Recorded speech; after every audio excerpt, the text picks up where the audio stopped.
Hey guys, welcome to my channel that is get it clear.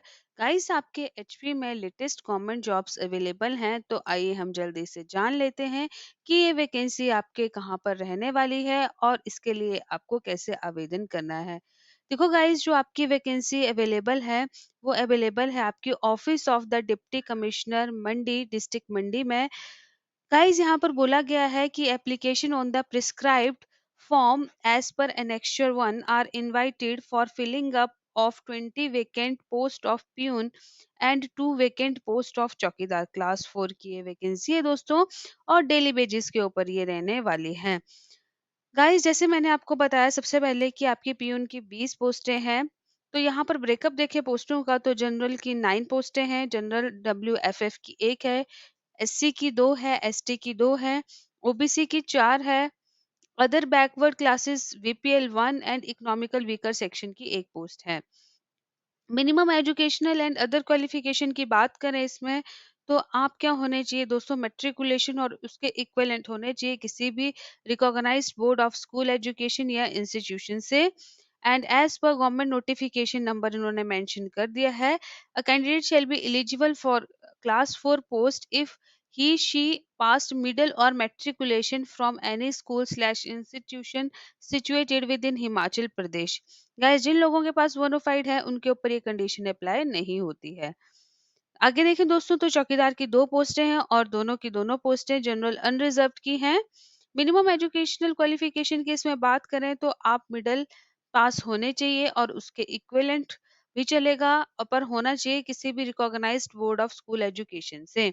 तो guys, condition same है बिल्कुल, क्योंकि middle और मैट्रिकुलेशन आपके जो है वो किसी स्कूल और इंस्टीट्यूशन से ऐसी होनी चाहिए जो आपका हिमाचल प्रदेश में होना चाहिए। वो जिनके पास बोनाफाइड है उनके ऊपर ये कंडीशन अप्लाई नहीं होती है। एमोल्यूमेंट्स देखें for the post of peon slash चौकीदार, तो 350 रुपये पर डे आपको मिलेंगे और उसको रिवाइज किया जाएगा गवर्नमेंट द्वारा time to time. Application fees जो है वो 400 रुपये रखी गई है जो जनरल कैटेगरी से बिलोंग करते हैं, और 200 रुपये रखी गई है उन कैंडिडेट्स के लिए जो कैटेगरी सब category of schedule caste, schedule tribes, OBC और ईडब्ल्यूएस, आईआरडीपी, बीपीएल एक्सेट्रा से बिलोंग करते हैं। फीमेल कैंडिडेट्स के लिए यहाँ पर कोई भी फीस नहीं रखी गई है। मोड ऑफ पेमेंट जो होगा फीस का वो एक्सेप्ट होगी आपकी in the shape of demand draft. आपका बैंक ड्राफ्ट आईपीओ जो है वो आपको बनाना पड़ेगा in the favour of deputy commissioner Mandi, district Mandi, और पेबल एट मंडी। तो याद दोस्तों, ये इन्होंने नोट में लिखा हुआ है कि पेमेंट जो होगी फीस की वो कैश और एनी अदर मोड में नहीं एक्सेप्ट की जाएगी।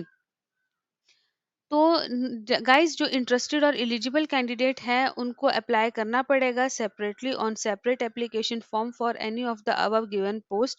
अगर आप मतलब इसके लिए पियून के लिए अप्लाई कर रहे हैं तो अलग फॉर्म भरना पड़ेगा, और आप अगर आप चौकीदार के लिए अप्लाई कर रहे हैं तो आपको अलग से फॉर्म भरना पड़ेगा। ठीक है, दोनों पोस्टों के लिए आप एक ही फॉर्म पे नहीं अप्लाई कर सकते हैं। जो इसके रिगार्डिंग आपके जितने भी रेलेवेंट सपोर्टिंग डॉक्यूमेंट होंगे वो भी आपको भेजने होंगे। ठीक है गाइस, और इसके लिए आपकी अंतिम तारीख जो रखी गई है वो 15 जून 2022 रखी गई है, और वो आपके पहुंचने चाहिए in the office of deputy commissioner Mandi, district Mandi में। जो गाइस आपके दूसरे ट्राइबल एरियाज रहते हैं उनको एडिशनल 10 दिन का टाइम मिला हुआ है, जैसे 25 जून 2022 शाम 5 बजे तक उनको अपना जो है वो फॉर्म सबमिट करवाना पड़ेगा। लास्ट डेट के बाद जितने भी फॉर्म मिलेंगे उसको वहां पर इनकम्प्लीट और रिजेक्ट किया जाएगा, कोई भी कॉरेस्पॉन्डेंस इसके रिगार्ड में नहीं एंटरटेन किया जाएगा।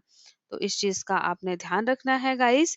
और द नंबर ऑफ पोस्टें जो है वो टेंटेटिव है, उनको इंक्रीज और डिक्रीज भी कर सकते हैं। अगर पोस्टें इंक्रीज हुई तो जो आपका वेटिंग लिस्ट होगा वहीं से ही सिलेक्शन की जाएगी, और जो आपके सिलेक्टेड कैंडिडेट हैं उनको पोस्ट किया जाएगा in the establishment deputy commissioner office Mandi में और उसके सबॉर्डिनेट ऑफिसेज में डिस्ट्रिक्ट मंडी के अंदर। जो एप्लीकेशन फॉर्म है वो आप इनके ऑफिशियल वेबसाइट से डाउनलोड कर सकते हैं जिन्होंने मेंशन करके रखी है। टर्म्स एंड कंडीशन की बात करें गाइस, तो एज जो है कैंडिडेट की वो 1/1/2022 से मान्य की गई है इन्होंने। तो आपने 1/1/2022 के अकॉर्डिंग अपनी जो एज है वो कैलकुलेट कर लेनी है, और लिमिट जो है एज की वो 18 वर्ष से लेकर 45 वर्ष रखी गई है। और रिलैक्सेशन जो है वो आपको पता है मिलता है वेरियस सब कैटेगरी को, जैसे एससी एसटी वगैरह को, तो उनके लिए यहाँ पर उन्होंने बात की है रिलैक्सेशन की। गाइस यहाँ पर जो है वो बोला है कि application received after due date उसको रिजेक्ट किया जाएगा। कोई टीएडीए आपको नहीं दिया जाएगा इसके रिगार्डिंग अगर आप अपीयर होते हैं इवैल्यूएशन के लिए। और गाइस जो एप्लीकेशन फॉर्म है वो फिल्ड होना चाहिए कंप्लीटली ऑल रिस्पेक्ट में, और बिल्कुल करेक्ट इन्फॉर्मेशन आपकी उसमें होनी चाहिए। अगर डिफेक्टिव और इनकम्प्लीट एप्लीकेशन फॉर्म आपने भेजा तो वहाँ पर रिजेक्शन का सामना आपको करना पड़ सकता है। शॉर्टलिस्टेड कैंडिडेट जो है वो वैल्यूएशन प्रोसेस के लिए बुलाए जाएंगे ऑन द बेसिस ऑफ जो उन्होंने मार्क्स ऑब्टेन किए होंगे। जो डिप्टी कमिश्नर मंडी है वो रिजर्व रखता है right whether to fill up the post और withdraw the advertisement at any point of time. ठीक है, तो आपका जो in case of any objection जो डिसीजन होगा सिलेक्शन कमेटी का वही फाइनल होगा। और मैंने आप यहाँ पर बोला है कि application should reach in the office of deputy commissioner Mandi district Mandi, और 5 बजे तक का यहाँ पर टाइम दिया हुआ है जो वर्किंग डे है ऑन द ड्यू डेट और the next working day. If due date happens to be a holiday तो नेक्स्ट वर्किंग डे पे वहां पर उसको कंसीडर किया जाएगा। अटैच करना है आपने self address envelop duly stamped, 5 रुपए 5 रुपए की उस पे स्टैंप लगानी है, और आपको एक एनवेलप जो है वो भी आपको वहां पर उसके साथ लगाना पड़ेगा और जिसके ऊपर आपको खुद का एड्रेस लिखना पड़ेगा। तो गाइज यही थी बहुत ही महत्वपूर्ण जानकारी। अब आइए हम इनका एप्लीकेशन फॉर्म देख लेते हैं, इसको आपने कैसे भरना है। Name of post applied for, peon के लिए अप्लाई कर रहे हैं तो प्यून का लिखिए यहाँ पर। नेम ऑफ द एप्लीकेंट, यहाँ पर आपने अपना नाम लिखना है कैपिटल लेटर्स में, और अगर आपके पास जो मेट्रिकुलेशन का सर्टिफिकेट है उसको साथ में रख के ही बिल्कुल सेम नाम यहाँ पर आपने लिखना है। यहाँ पर आपको अटैच करनी है passport size colour recent photograph जो सेल्फ अटेस्टेड होनी चाहिए दोस्तों। आपने अपना साइन और यहाँ पर डेट लिख देनी है फोटो के ऊपर। फादर्स नेम यहाँ पर आपने लिखना है गाइस, डेट ऑफ बर्थ लिखनी है, जेंडर लिखना है, मेल है फीमेल, कैटेगरी लिखनी है, सब कैटेगरी लिखनी है अगर आप बिलोंग करते हैं। आधार नंबर लिखना है गाइस, और अटैच करनी है आपने कॉपी आधार कार्ड की। मोबाइल नंबर लिखना है, मैरिटल स्टेटस लिखना है, मैरिड है unmarried, employment exchange registration number लिखना है, कब आपने रजिस्टर करवाया है अपने आप को, और नेम ऑफ आपका एम्प्लॉयमेंट एक्सचेंज क्या है।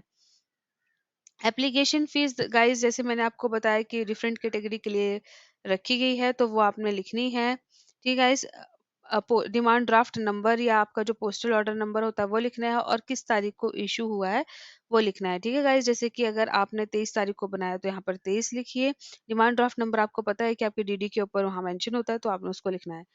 परमानेंट एड्रेस लिखना है दोस्तों आपने, जो आपके बोनाफाइड के ऊपर रहता है आप वो वहां पर ये वाला एड्रेस लिख सकते हैं। कॉरेस्पॉन्डेंस एड्रेस में आप वो वाला एड्रेस लिख सकते हैं अगर एट प्रेजेंट आप कहीं पर जॉब कर रहे हैं। बोनाफाइड हिमाचली आपको पता है कि अगर है तो आप यस कीजिए, यस है तो आपको अटैच करना पड़ेगा उसकी self attested copy guys. Educational qualification के बारे में आपने लिखना है कि आपने मिडिल कहाँ से की है। Name of board HP board से की है तो एचपी बोर्ड। तो आपके मार्क्स कितने आए हैं, जो आपके मार्क्स आए हैं जैसे 500 में से 300 आए हैं तो यहाँ 300 लिखने हैं, और नीचे यहाँ पर 500 लिखने हैं, क्योंकि 500 में से आपके कितने आए 300 आए। परसेंटेज कितनी आई है 70%, 80%। ईयर ऑफ पासिंग करा है 2005 6 जब भी रहा हो। मेट्रिकुलेशन अगर आपने सीबीएसई से किए तो सीबीएसई का लिखिए। मार्क्स कितने आए हैं गाइस आपके वो लिखने हैं ऊपर, और नीचे लिखने हैं 700 में से आए हैं तो 700 में से लिखिए, 950 में से आए हैं तो 950 लिखिए। कितने परसेंट लिए हैं आपने और कौन सी ईयर में आप पास आउट हुए हैं। Whether belonging to notified backward area और पंचायत, यस है तो आपको अटैच करनी पड़ेगी उसकी कॉपी सेल्फ अटेस्टेड। गाइस जहां पर भी आपका यस यस और यहाँ पर जो भी कंडीशन आपकी है जिसके अकॉर्डिंग आपको यहाँ पर डॉक्यूमेंट लगाना होगा वो आपने डॉक्यूमेंट सेल्फ अटेस्ट करके लगा देना है। ठीक है गाइस, क्योंकि अगर आपने डॉक्यूमेंट नहीं लगाया होगा तो फिर कहीं आपको बेनिफिट लेना होगा इसका तो वहां पर फिर आपको दिक्कत का सामना करना पड़ सकता है, इसलिए उन्होंने स्पेसिफिकली यहाँ पर मेंशन करके रखा हुआ है। जैसे गाइस यहाँ पर बोला है कि अगर सिंगल डॉटर और ऑर्फन है, अगर यस है तो attach the self attested copy of certificate duly issued by concerned video. तो इस चीज का भी आपने ध्यान रखना है। यहाँ पर आपने डिक्लेरेशन लिखनी है, यहाँ पर आपने दोस्तों क्या करना है डेट लिखनी है, जैसे 23 तारीख को भर रहे हैं। प्लेस अगर आपका मंडी है तो मंडी लिखिए, और यहाँ पर दोस्तों सिग्नेचर कर लीजिए। ठीक है गाइस, तो गाइज़ ये थी आपकी लेटेस्ट वैकेंसी जो आपकी अवेलेबल थी डीसी मंडी में। इसके रिगार्डिंग कोई और आपको रेलेवेंट इन्फॉर्मेशन चाहिए होगी दोस्तों, तो आप मुझे कमेंट सेक्शन में लिख सकते हैं। अगर आपको वीडियो अच्छा और हेल्पफुल लगा हो तो गेट इट क्लियर चैनल को लाइक कीजिए, शेयर कीजिए एंड सब्सक्राइब कीजिए। Thank you, have a good day and all the best.